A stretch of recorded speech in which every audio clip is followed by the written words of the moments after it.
Ya, anak-anak kita keliling dunia loh tiap hari gitu loh, tanpa pendampingan. Nanti orang tuanya rajin ibadah, ya, orang tuanya aktivis teis, anaknya aktivis ateis. Ya. Orang tuanya aktivis gnostik, anaknya aktivis agnostik. Bisa gitu tuh nanti. Ya kan? Nanti kalau tanpa pendampingan repot teman-teman, serius ya. Jadi harus didampingi. Jadi pada saat mendampingi tentu saja anak kita nggak mau, nggak nyaman, maka kita harus punya keterampilan tegas sebagai orang tua. Nah, tegas itu juga butuh keterampilan gitu loh. Orang tua tegas tidak akan kalah oleh tangisan, teriakan anak, mama jahat, mama nggak sayang aku. Ya, kalau mama kalau aku nggak boleh belajar di kamar, aku nggak mau sekolah, ya nggak apa-apa, bilang aja gitu, tegas namanya. Tapi kalau kamu nggak mau sekolah, artinya kamu nggak mau diurus sama mama, kamu nggak mau diurus sama ayah, gitu. Kalau nggak mau diurus, kamu nggak berhak tinggal di rumah ini. Itu namanya tegas. Jangan nurutin terus anak gitu loh. Ya, ini anaknya dibiarkan bertahun-tahun nggak mau sekolah, main game. Jadi cara pertama kalau orang tuanya bekerja, dialidayakan, di-outsourcing. Yang mendampinginya misalnya bisa merekrut tantenya, minta tolong guru PAUD. Teman-teman kalau sekolah TK mohon maaf ya guru-guru TK, kalau sekolah TK itu preschool, ya boleh nggak sekolah TK? Boleh bang, bagus banget gitu. Tapi kalau sekolah TK-nya cuma online, lebih nggak usah sekolah. Sekolah TK yang bagus itu kalau belajar jarak jauh, ngasih modul ke orang tua, lalu orang tuanya dibimbing, bukan anaknya yang dibimbing. Harusnya anak TK itu nggak online dengan gurunya, enggak gitu. Kenapa anak TK itu ya fase prakonkret operasional dari perkembangan kognitif Piaget, dia nggak akan bisa betah lama-lama gitu di depan monitor, nggak mungkin guys, nggak mungkin. Fokusnya anak 5 tahun 5 menit, percaya nggak? 5 menit udah belajar online pasti gini tuh, udah 5 menit pasti gini.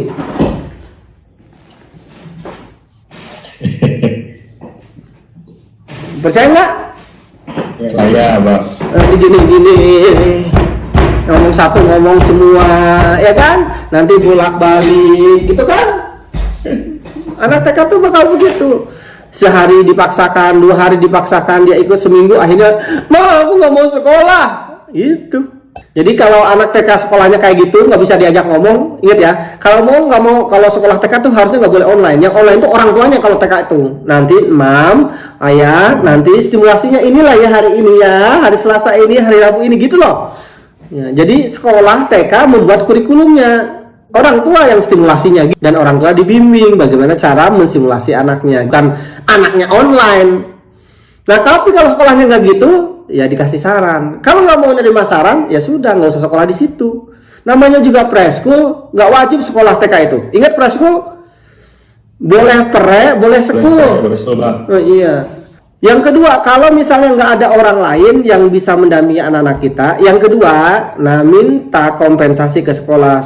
Kami suami istri bekerja, ayah ibunya nggak bisa mendampingi dan kami tidak mengizinkan anak kami online tanpa pendampingan. Oleh karena itu, mami minta izin agar nanti tugasnya dikumpulin besok pagi. Kami akan mendampingi malam-malam gitu, 18-21 ya, atau pada saat memberi cengkrama dengan anak, itu dimanfaatkan untuk menemani anak belajar. Apa bisa nggak pakai aplikasi? Kan ada tuh aplikasi di handphone yang pakai remote 1 jam dipakai gitu kan? Bisa nggak apa kayak gitu? Boleh, itu juga bagian dari pendampingan. Boleh juga kalau kayak gitu ya. Tapi ingat ya, itu kalau saya tidak rekomendasikan dengan cara yang ketiga itu. Kenapa? Namanya teknologi itu semuanya bisa diakalin ya. Emang VPN nggak bisa dibuka VPN? Dari dulu atau nonton Netflix coba dibuka juga pakai VPN kalian ah. Sebab anak-anak kita jangan sampai terus-terusan kemudian salah kaprah dikuasai teknologi. Ya. Dan Agus, dan Lukman, dan Berdiana, apakah anak kita nonton YouTube tiap hari itu disebut menguasai teknologi? Bang. Main TikTok setiap hari, apakah disebut menguasai teknologi? Sungguh ku merasa resah, harus memilah sesuatu yang indah. Apakah Jogja tiap hari itu disebut menguasai teknologi? Enggak bang. Hah? Enggak bang. Nah, beda ya. Ingat ya, boleh anak kita mengenal teknologi, menguasai teknologi. Kapan anak-anak kita boleh tanpa pendampingan Abah, ketika kita menganggap anak kita sudah dianggap dewasa. Dan dewasa tidak bergantung umur ya. Ciri dewasa itu apa sih? Bukan ngomong kayak orang dewasa, bukan ya. Seseorang itu disebut dewasa bukan dilihat dari cara ngomong, bukan. Kan ada orang tua yang ngomong, ih anak saya tuh ngomongnya tuh dewasa banget. Ya, seseorang itu disebut dewasa dilihat dari apanya coba? Tanggung jawabnya. Ciri orang dewasa itu setidaknya dua. Kalau kita baca banyak literatur itu kalau disimpulkan dua. Yang pertama, orang dewasa itu mendahulukan kebutuhan daripada kesenangan. Nah, itu orang dewasa. Ya. Bahasa lainnya adalah mendahulukan yang lebih penting daripada yang tidak penting. Itu orang dewasa. Ya, gitu orang dewasa. Kan ada tuh anak-anak udah adzan maghrib, Allahu Akbar, Allahu Akbar. Kalau anak-anak kan nonton TV terus aja nonton TV, betul nggak? Nah itu wajar anak-anak, gitu loh. Ya. Nah kalau orang dewasa nggak, matiin TV ke masjid misalnya, gitu loh. Ya orang dewasa itu. Nah jadi mendahulukan kebutuhan daripada apa? Kesenangan. Ya. Ciri dewasa kedua mendahulukan kepentingan bersama daripada kepentingan pribadi. Itu ciri orang dewasa. Misalnya bapak-bapak ini capek nih pulang kerja sore-sore. Ya, kepentingan pribadi itu pengen istirahat. Kepentingan pribadi itu pengen main HP.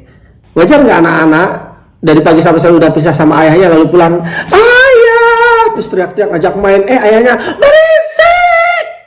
Ya, kan ada tanggung jawab di balik itu. Come on, you are a man now, not a boy.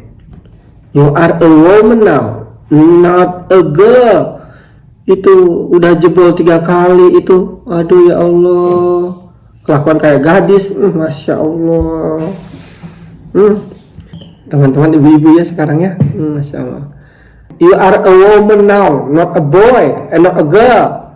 Kalau sekolah yang open mind akan paham. Kenapa bisa begitu? Saya harus melakukan pendampingan gitu bilang sama gurunya. Nanti kalau gurunya ngomong kayak gini, kita nggak bisa loh mendampingi anak-anak terus-terusan. Jadi anak kita tuh harus dikasih kepercayaan. Waduh, ini gurunya repot ya.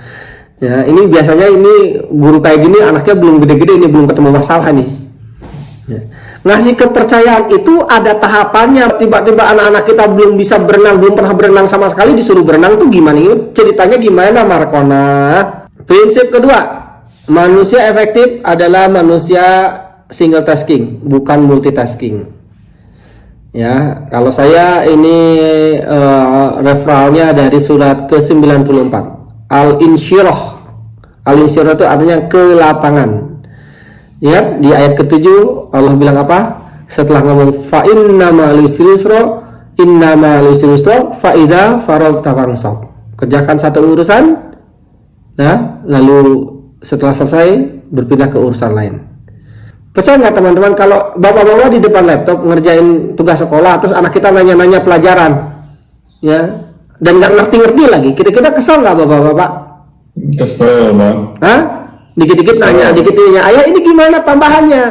2, awalnya kan baik-baik dulu, 2 tambah 2, kamu jadi kamu 2 ya, terus kamu terus hitung tuh 4 ya. Oh 4 dicatat. Nanya lagi, kalau 3 tambah 2 kan tadi ayah udah ajarin. Jadi kamu angkat nih, 3 diangkat, 2 diangkat. Coba hitung berapa sekarang? 4. Astagfirullahaladzim. Ini coba hitung lagi, coba jadi ayah hitung. Nah kadang-kadang itu nggak fokus. Salah satu di antara sebab frustasi berlebihan sama anak, ya kan? Ya, gitu loh. Salah satu sebabnya adalah nggak fokus. Kalau kita sama anak lalu kemudian anak kita membuat stres itu biasanya karena nggak fokus. Salah satu sebab ya di antara 5 sebab itu ya. Sebab yang lain karena tidak terampil, sebab yang lain karena ada inner child, macam-macam lah ya. Jadi orang tua yang sering frustasi menghadapi kelakuan anak salah satu sebabnya adalah tidak fokus. Kalau kita lagi main sama anak, saya mau nanya, ayah-ayah yang 3 orang ini, saya mau nanya, kalau anak kita lagi main sama anak teriak-teriak, ya kan, terus injek-injek kita, nyeret-nyeret kita, anak kita diseret, lagi main ceritanya gitu, keganggu nggak dengan teriakan anak kalau lagi main? Enggak. Tapi kalau kita lagi nggak sama anak, lagi fokus dengan laptop, lagi sajid saya handphone, terus anak kita teriak-teriak, ayah, dikit-dikit sama mama, jangan sama ayah terus, astagfirullahaladzim. Lagi meeting Zoom digangguin, Mbak. Nah itu makanya di pertemuan sebelumnya kita buat yang namanya space border, ya kan? Kalau ada ruang kerja, kunci kalian, gitu loh. Kalau nggak mau diganggu anak, kunci kamarnya. Suaranya masih kedengar, Abah. Ya, pakai ruangan kedap suara, tapi masih kedengaran juga, Abah. Pakai earphone. Kedengaran juga, Abah. Anaknya usir. Kasihan banget anak Abah. Ya udah kalian pergi, jangan di situ kerjanya kalau gitu. Kalau nggak ada space border, gitu loh. Jadi kalau kita sering tidak fokus, ya itu membuat kita akhirnya jadi mudah terganggu. Maka kalau nggak bisa mendampingi anak, kalau misalnya ayah lagi kerja, minggir dari anak, gitu loh.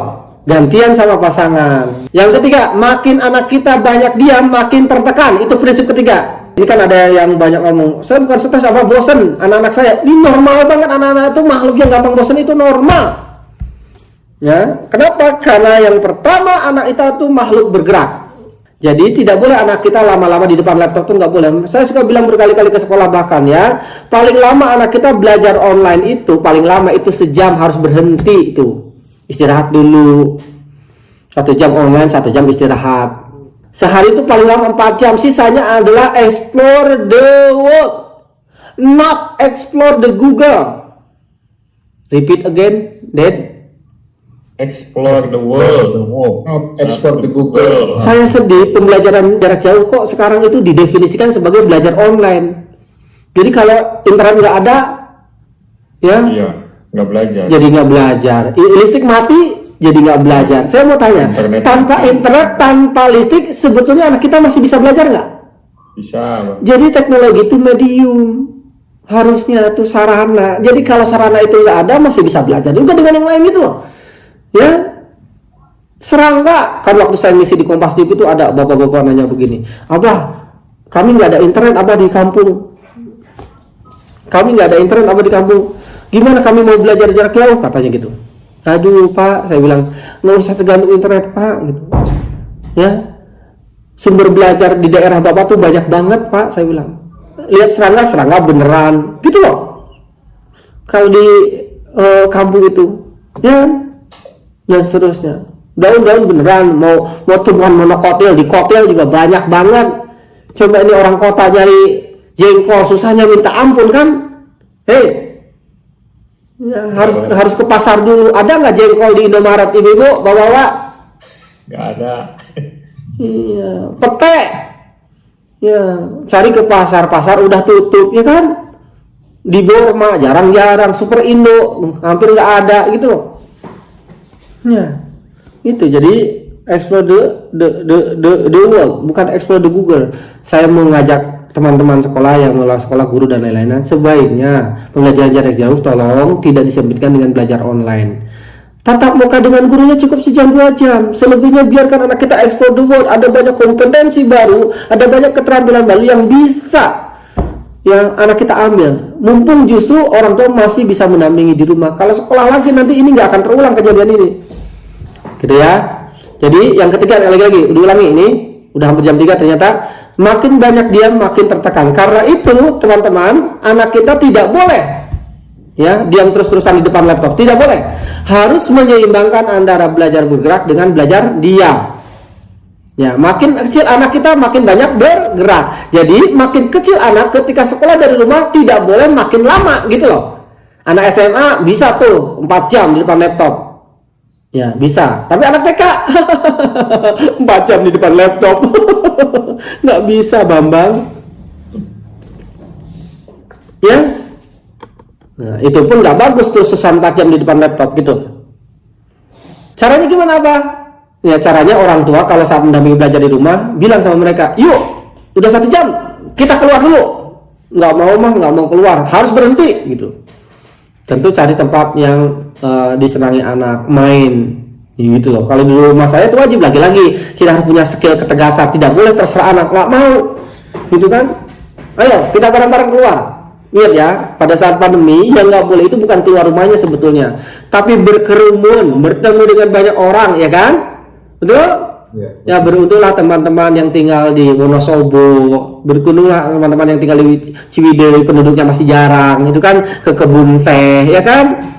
Orang Semarang mau Anjar susah kan nyari kebun teh di Semarang, mau Anjar? Aduh, ya harus ke Tembalang, ya kan? Ya, orang Surabaya harus ke Malang, harus ke Batu, gitu kan? Bener nggak? Spellingnya Batu, ya kan? Masya Allah. Gitu ya. Jadi seimbangkan. Kalau di rumah saya pagi-pagi itu harus olahraga habis subuh. Keluar rumah, main bulu tangkis, main futsal, ya treadmill, jogging, lari, itu kan? Nah itu wajib. Kalau nggak mau gimana Pak?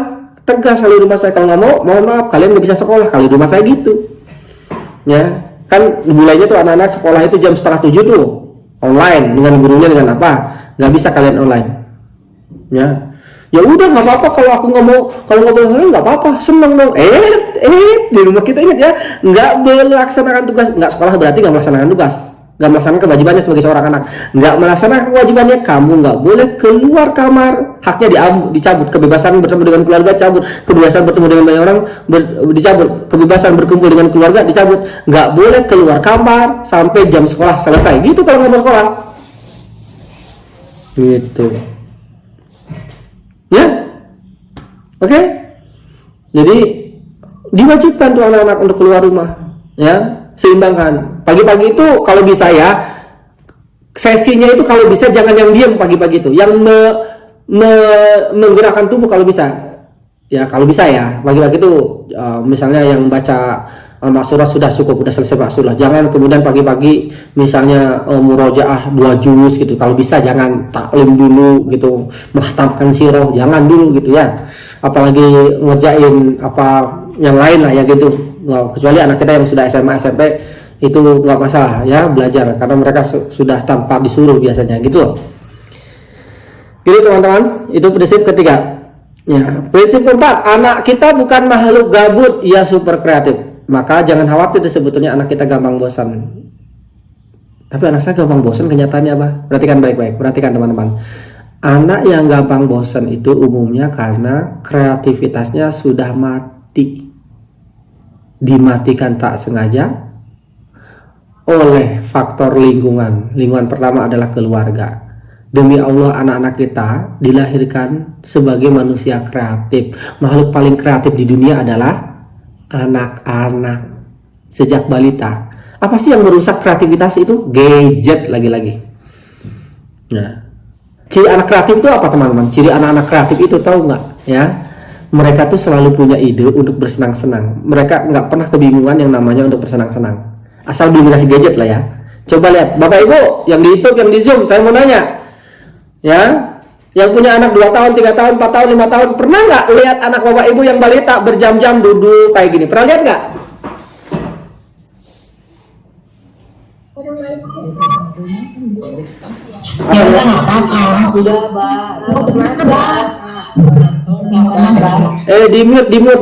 Di mute. Pernah nggak lihat anak-anak balita berjam-jam kayak gini? Duduk kayak gini berdiri. Waduh, nggak kelihatan. Pernah nggak lihat anak balita kayak gini? Anggap aja berdiri. Lalu nanya, kamu kenapa nak? Bingung ayah, aku nggak punya ide main apa. Nggak mungkin Aziz, nggak mungkin. Anak tuh makhluk kreatif, demi Allah makhluk kreatif, asal nggak dirusak otaknya.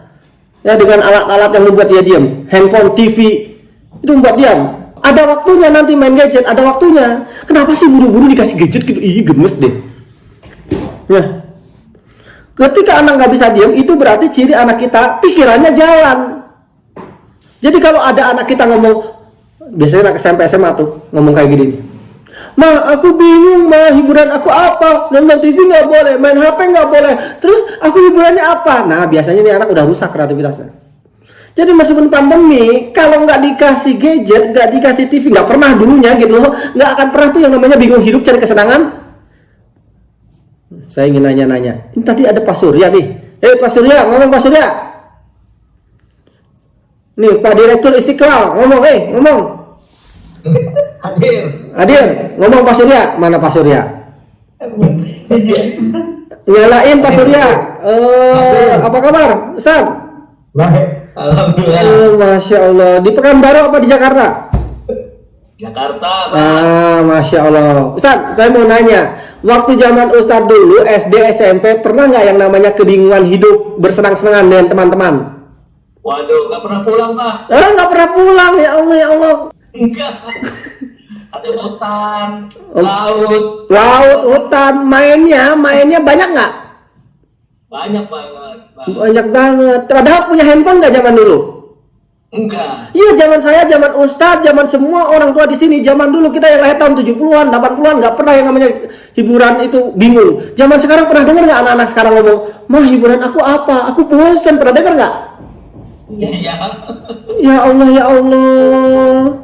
Padahal alam semesta ini adalah sumber belajar. Ingat loh, alam semesta belum sumber belajar. World itu lebih besar daripada Google. Jadi tolong jangan disempitkan oleh Google. Google itu untuk membuka dunia yang lebih sebenarnya. Masya Allah. Jadi jangan khawatir anak itu gampang rusak. Asal jangan dirusak ya Bapak Ibu. Asal jangan dirusak. Ada saatnya nanti ngasih gadget. Dadah Pak Surya. Ya. Terima kasih banyak. Terima kasih. Ini mau asar nih kayaknya udah-udahan nih. Terakhir. Karena itu dalam rancang PJJ, teman-teman, dalam rancang PJJ harus seimbangkan 3 hal. Yang pertama, seimbangan antara kegiatan individual. PJJ itu apa sih? Pembelajaran jarak jauh mendampingi anak di rumah. Seimbangan antara kegiatan individual dan kegiatan bersama. Seimbangan antara kegiatan individual anak maksudnya dengan kegiatan keluarga. Itu harus seimbangkan. Harus dijelaskan dari awal. Ada waktunya kamu sekolah, ada waktunya asik sendiri, ada waktunya sama keluarga. Kalau nggak mau, mohon maaf, kamu siapa? Kamu preman di keluarga ini kalau gitu, cuman di rumah ini cuman tidur makan. Ya, kan penyakit anak sekarang itu Bapak Ibu. Itu tahu banget haknya sebagai anak, bahkan ada konvensi hak anak, betul? Tapi pernah dengar nggak konvensi kewajiban anak? Pernah dengar nggak? Ya. Anak-anak sekarang tuh tahunya kan sama orang tua minta ini, minta itu, pengen ini, pengen itu. Tapi pasti ditanya, tugas kamu di rumah apa? Bingung mereka. Kan tahunya berbakti sama orang tua, pret. Kasarnya gini, sebagian anak-anak remaja sekarang itu pengen diakui sebagai orang dewasa, tapi kelakuannya nggak dewasa. Prinsip keempat, anak itu bukan makhluk gabut, ya makhluk kreatif. Jangan dirusak dengan teknologi. Oke, ada saatnya. Di teknologi itu boleh, gadget terutama, salah satu produknya, boleh anak-anak kita menggunakan gadget dengan prinsip 3D ya. Dibutuhkan, didampingi, dipinjamkan, sampai dianggap dewasa. Oke? Ulangi, dan Saiful. Dibutuhkan, didampingi sampai dengan dewasa. Didampingi, dipinjamkan sampai dewasa. Jadi kalau dibutuhkan tiap hari juga boleh main HP. Oke, bukan dilarang. Tapi ciri dibutuhkan itu untuk belajar. Ciri dibutuhkan itu misalnya anak kita mau editing video, belajar Adobe Photoshop, itu boleh. Anak saya nomor 8 tahun tiap hari main laptop 2 jam. Belajar Adobe Photoshop, Adobe Premiere, sekarang desainnya lebih jago daripada bapaknya. Itu yang ngedesain kemarin itu, desain itu anak saya umur 9 tahun. Anak saya 8 tahun apa 9 tahun ya? Yang terakhir, yang kelima, rancang kegiatan anak secara seimbang antara individual dan kegiatan. Yang pertama, kegiatan individual dan kegiatan bersamanya tolong diseimbangkan. Anak-anak itu disepakati, anak disosialisasikan. Yang kedua, seimbangkan antara kegiatan yang diam dengan bergerak. Makin kecil anak kita harus banyak bergerak meskipun di dalam rumah. Ya, sebaik-baiknya juga sering diajak keluar rumah. Berkerumunnya nggak boleh. Ke masjid apa boleh nggak? Boleh banget apa? Main di masjid boleh nggak? Boleh banget. Bahkan masjid itu boleh jadikan teman main anak. Oke, syaratnya satu, nggak ada orang sholat di masjid. Ya, jam 9 pagi, jam 10 boleh, nggak ada siapa-siapa di situ gitu. Ke lapangan boleh nggak apa? Boleh. Dan yang terakhir, seimbangkan antara kegiatan yang menjadi tugas anak dengan kegiatan yang menjadi kesenangan anak. Jadi apa, kesenangan itu boleh nggak sih? Boleh banget. Jadi anak kita harus bersenang-senang memang setiap hari daripada bosan. Tapi kesenangan itu harus dibatasi. Kesenangan itu tidak boleh membahayakan. Kesenangan itu tidak boleh merugikan. Kesenangan itu tidak boleh melanggar hukum agama negara. Jadi kesenangan itu boleh dibatasi. Jadi prinsipnya gini, kewajiban atau maaf, kebutuhan anak itu wajib dipenuhi orang tua. Ulangi, dan teman. Kebutuhan anak wajib dipenuhi orang tua. Kesenangan anak wajib dibatasi orang tua. Ulangi. Kesenangan anak wajib dibatasi orang tua. Ya, itu karena tugas orang tua membimbing anak. Sebab kalau kesenangan tidak dibatasi, bahaya. Jangankan udah anak, untuk kita aja. Mohon maaf ya, berhubungan seksual itu kesenangan bukan, Dad Lukman? Kesenangan, Pak. Sambil senyum dong ngomongnya.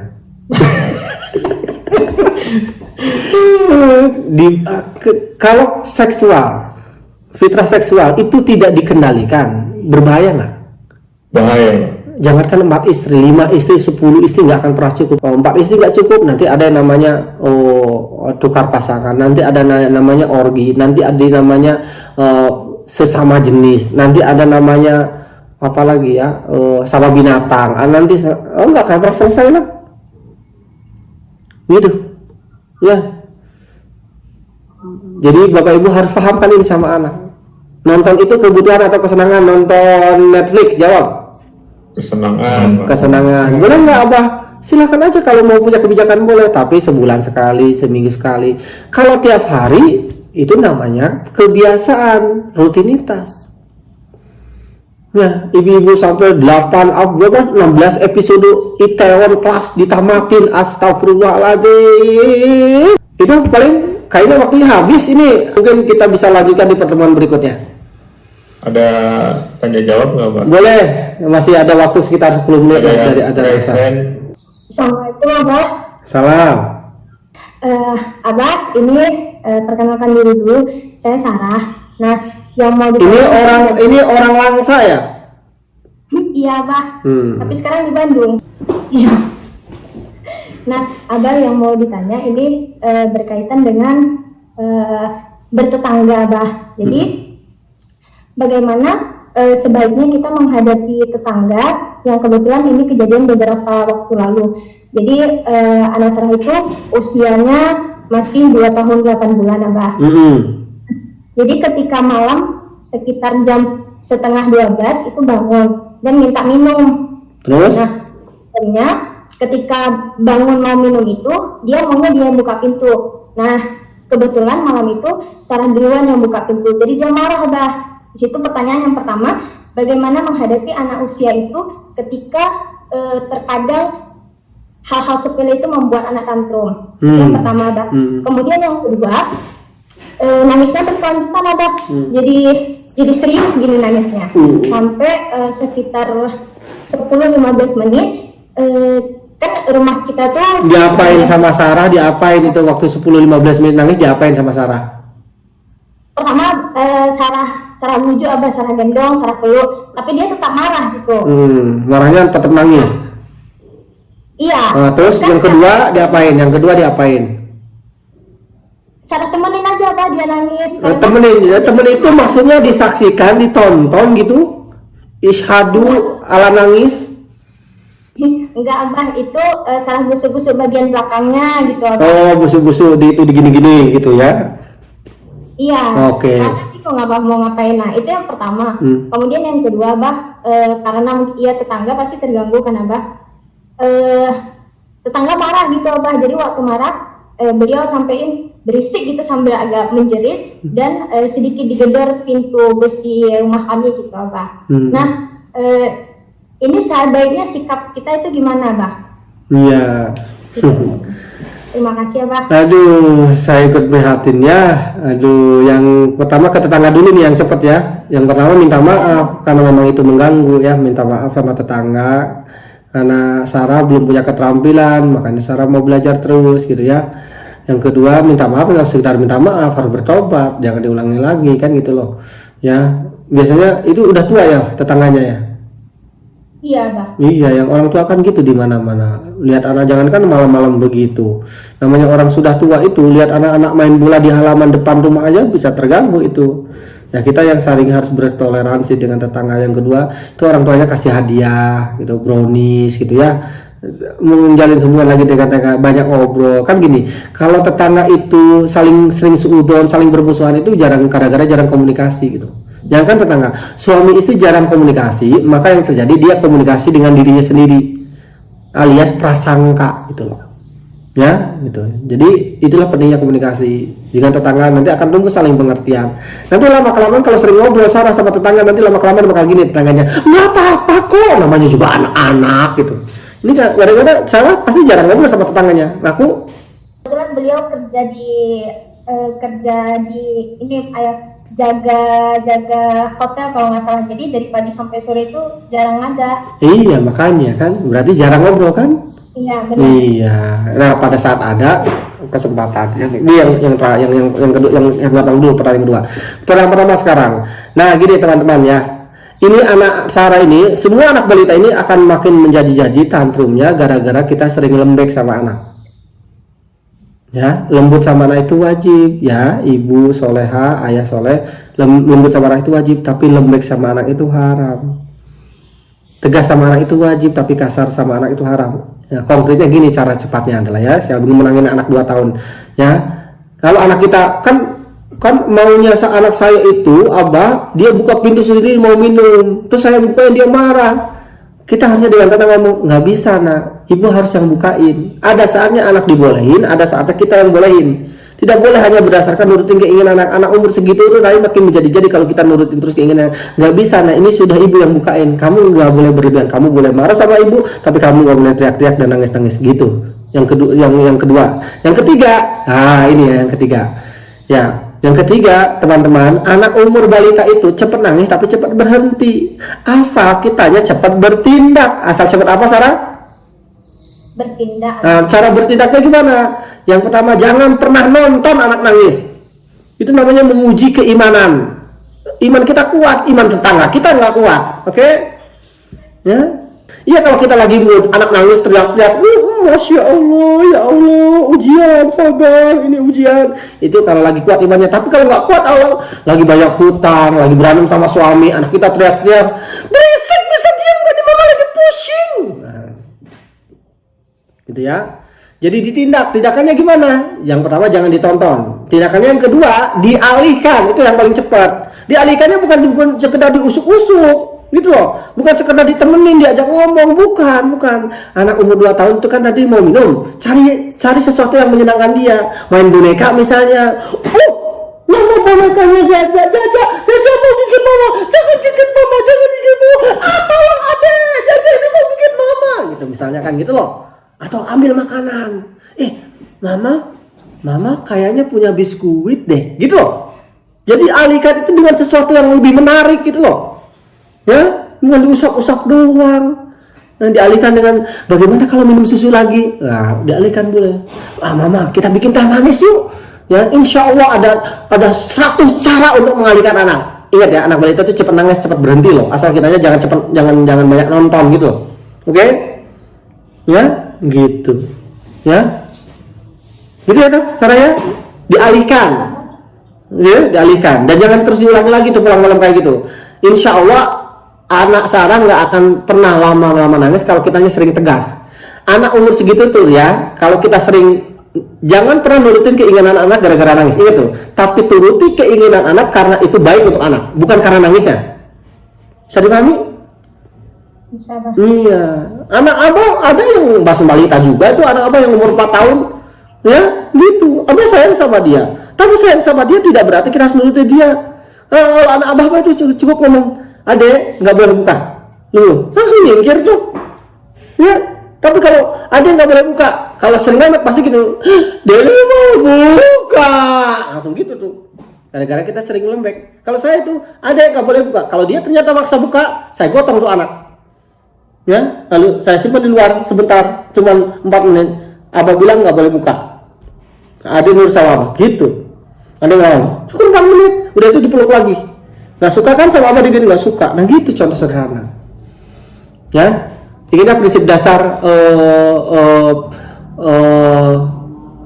dipeluk. Kalau anak tantrum itu dipeluk, yang pertama ya, yang kedua alihkan DAT, yang kedua time in, ya gitu. Kalau masih bingung, Sarah kan udah alumni, boleh telepon abah, oke? Sebenarnya 2 pertanyaan yang tadi yang awal nggak bisa lupa saya dijawab ya. Mohon maaf karena di sini sudah ada. Sudah terjawab sepertinya. Oh sudah terjawab. Iya, mohon maaf lahir batin teman-teman, waktunya sudah habis. Ini udah lewat dari jam yang sudah ditentukan, udah lewat 17 menit. Mohon maaf lahir batin semuanya. Terima kasih sudah bergabung. Aku qouli hadza, astagfirullahaladzim. Makasih Dan Adrian, Dan Lukman, Dan Saiful sudah menemani saya. Makasih Bapak Ibu semua yang sudah menyimak. Sampai jumpa di pertemuan berikutnya.